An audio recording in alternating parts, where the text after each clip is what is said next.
Speaker sir, Sridhar గారు మీ మాట తప్పకుండా నేను కూడా ఎల్ఏ మినిస్టర్గా పనిచేసిన ఒక్క సబ్జెక్ట్కే పరిమితం అవుతా, కాకపోతే ఆన్సర్ ఇస్తే సంతోషపడతాను. అట్లీస్ట్ ఇప్పుడు ఏమైందంటే ఇంతమంది సభ్యులు కొత్త సభ్యులు మాట్లాడుతుంటే మీరు ఎల్ఏ మినిస్టర్గా స్పీకర్ గారు 0 ఓవర్ ఒక అరణ్య రోదనగా మార్చకండి. ఏదో మాట్లాడినామంటే మాట్లాడడం కాదు, ఆన్సర్ రావాలి. వ్రాతపూర్వకమైన సమాధానాన్ని మళ్ళీ వచ్చే సెషన్ లోపు సభ్యులకు అందజేయించండి. గతంలో మేము పంపిన ఎల్ఏ మినిస్టర్గా నేను పంపిన మీరు కూడా ప్రయత్నం చేయాలని చెప్పి కోరుతా ఉన్నాను. అధ్యక్ష, నేను ఈ ఉద్యోగులకు సంబంధించినటువంటి అంశం మాట్లాడాలనుకుంటా ఉన్నాను. ఎందుకంటే ప్రభుత్వ ఉద్యోగులు అనేవాళ్ళు ప్రభుత్వానికి రథచక్రాలు లాంటి వాళ్ళు సంతోషంగా ఉంటేనే అభివృద్ధి కార్యక్రమాలు సంక్షేమ కార్యక్రమాలన్నీ కూడా ప్రజలకు సజావుగా చేరేటువంటి అవకాశం ఉంటుంది. ఈరోజు వాళ్ళందరూ కూడా తీవ్రమైనటువంటి మనోవేదనతో ఆవేదనలో ఉన్నటువంటి పరిస్థితి ఉంది. ముఖ్యంగా దేశంలో ఎక్కడ లేని విధంగా ఈరోజు రాష్ట్ర ప్రభుత్వ ఉద్యోగులకు 6 డిఏలు పెండింగ్లో ఉన్నటువంటి పరిస్థితి. అదేవిధంగా పిఆర్సీ అధ్యక్ష, ఈ ప్రభుత్వం వచ్చి 2 సంవత్సరాలైనా ఇంతవరకు పిఆర్సీ ఇవ్వలేదు. ఉద్యోగులందరూ కూడా కోరుతా ఉన్నారు వెంటనే పిఆర్సీ విడుదల చేయాలని. గతంలో కేసీఆర్ గారు 43-39% పిఆర్సీని మా ప్రభుత్వం ఇచ్చింది అధ్యక్ష. అదేవిధంగా ఉద్యోగులకు ఎంప్లాయీస్ హెల్త్ ఇన్సూరెన్స్ స్కీమ్ ఆ రోజు మేము జీవో కూడా ఇచ్చాం.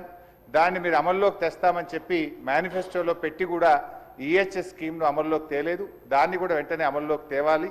ఉద్యోగుల జీపీఎఫ్ తదితర బకాయిలన్నీ కూడా విడుదల చేయాలని మీ ద్వారా ప్రభుత్వాన్ని కోరుతున్నాం అధ్యక్ష. ముఖ్యంగా రిటైర్డ్ ఉద్యోగులైతే ఈ మధ్య మనం చూస్తూ ఉన్నాం 39 మంది రిటైర్డ్ ఉద్యోగులు బెనిఫిట్స్ ప్రభుత్వం నుంచి వాళ్ళ సేవింగ్స్ వాళ్ళకి ఇవ్వకపోవడం వల్ల వైద్యం కూడా చేయించుకోలేక ఈరోజు 39 మంది రిటైర్డ్ ఉద్యోగులు మరణించారు.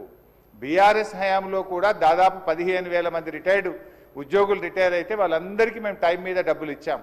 కానీ కాంగ్రెస్ హయాంలో, ఎందుకంటే ఈరోజు నేను అసెంబ్లీకి వస్తూ ఉంటే పొద్దున్నే నా సిద్దిపేటలో ఒక డాక్టర్ జగత్ Kumar Reddy retired JD veterinary పొద్దున్నే నా దగ్గరికి వచ్చి అన్నా కొద్దిగా అసెంబ్లీలో మాట్లాడు, నేను అక్టోబర్ 2024లో రిటైర్ అయినా ఇంతవరకు ₹1 రాలేదు. హైకోర్టుకు పోయి ఆర్డర్ తెచ్చుకున్నా అయినా రాలేదు.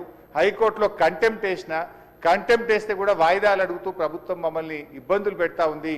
మా రిటైర్డ్ ఉద్యోగుల పెన్షన్ బెనిఫిట్లు ఇప్పించండి, చావు బతుకుల్లో ఉన్నటువంటి మమ్మల్ని కాపాడండి.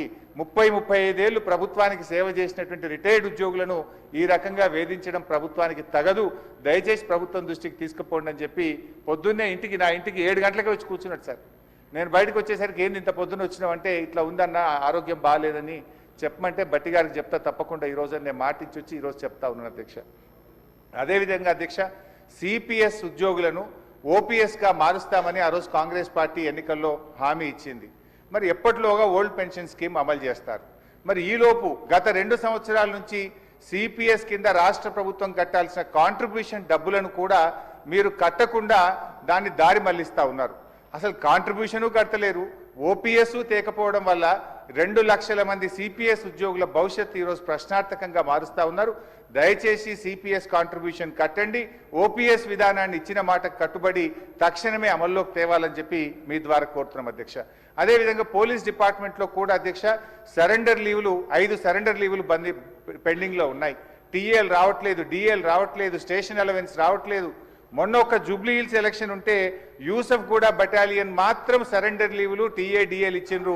రాష్ట్రంలో 1,00,000 మంది పోలీసులకు సరెండర్ లీవులు టీఏలు డిఏలు రాక ఇబ్బందులు పడతా ఉన్నారు. దయచేసి పోలీసులను కూడా ఆదుకోవాలని, గతంలో నేను ఫైనాన్స్ మినిస్టర్గా ఉన్నప్పుడు ఎప్పటికప్పుడు సరెండర్ లీవులు టీఏ డిఏలు ఇచ్చాం. ఈ ప్రభుత్వం వచ్చిన 2 సంవత్సరాల నుంచి పెండింగ్లో ఉన్నాయి కనుక వాటిని విడుదల చేయండి. ఇలా పోలీసులు కూడా తీవ్రమైనటువంటి ఆవేదనలో ఉన్నారు. పోలీసులకు ఉండే ఆరోగ్య భద్రత స్కీమ్ కూడా బంద్ చేసిండ్రు. మీరు ₹1,00,000కే పరిమితం చేసిండ్రు. పోలీస్ కానిస్టేబుల్ చాలా ఇబ్బంది పడతా ఉన్నారు. ఆరోగ్య భద్రతను పునరుద్ధరించండి, గతంలో మాదిరిగా కార్పొరేట్ వైద్యం పోలీసులకు అందించాలని చెప్పి కోరుతూ కాంగ్రెస్ పార్టీ ఎన్నికల మేనిఫెస్టోలో తక్షణమే మేము ఉద్యోగులకు పిఆర్సీ ఇస్తాము, పెండింగ్ డిఏలు ఇస్తాము, బకాయిలు ఇస్తాము, ఓపీఎస్ తెస్తామని మాట ఇచ్చి ఈరోజు కాంగ్రెస్ పార్టీ 2 ఏళ్లైనా అమలు చేయకుండా మోసం చేస్తూ ఉంది. జరిగిన అన్యాయం ఇప్పటికే చాలా జరిగింది. తక్షణమే ఇప్పటికైనా ఉద్యోగులకు, రిటైర్డ్ ఉద్యోగులకు, పోలీసులకు ఇచ్చిన హామీకి కట్టుబడి మేలు చేయండి అని చెప్పి మీ ద్వారా ఆర్థిక మంత్రి డిప్యూటీ సీఎం గారిని నేను కోరుతా ఉన్నా అధ్యక్ష.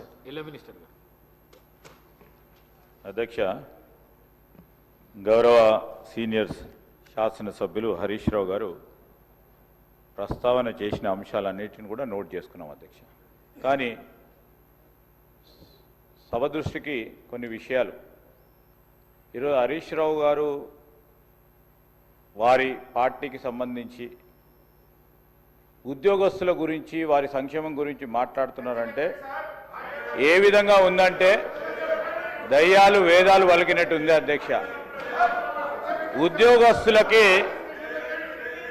ప్రతి నెల వారి జీతభత్యాలకు సంబంధించి 20 తారీఖు వరకు జీతాలు ఇయ్యలేని పరిస్థితుల్లో వారి ప్రభుత్వం నడిపారు. ఇప్పుడు వారి ఉద్యోగస్తుల గురించి మాట్లాడుతూ ఉన్నారు అధ్యక్ష.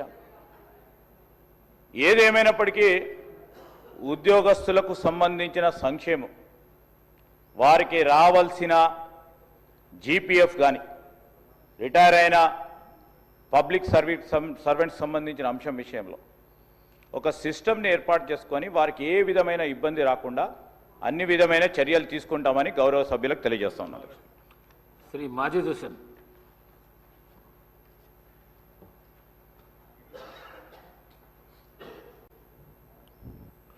स्पीकर साहब, मैं तहे दिल से शुक्रगुजार हूं कि आपने 0 ओवर में मुझे मौका दिया। मैं आपके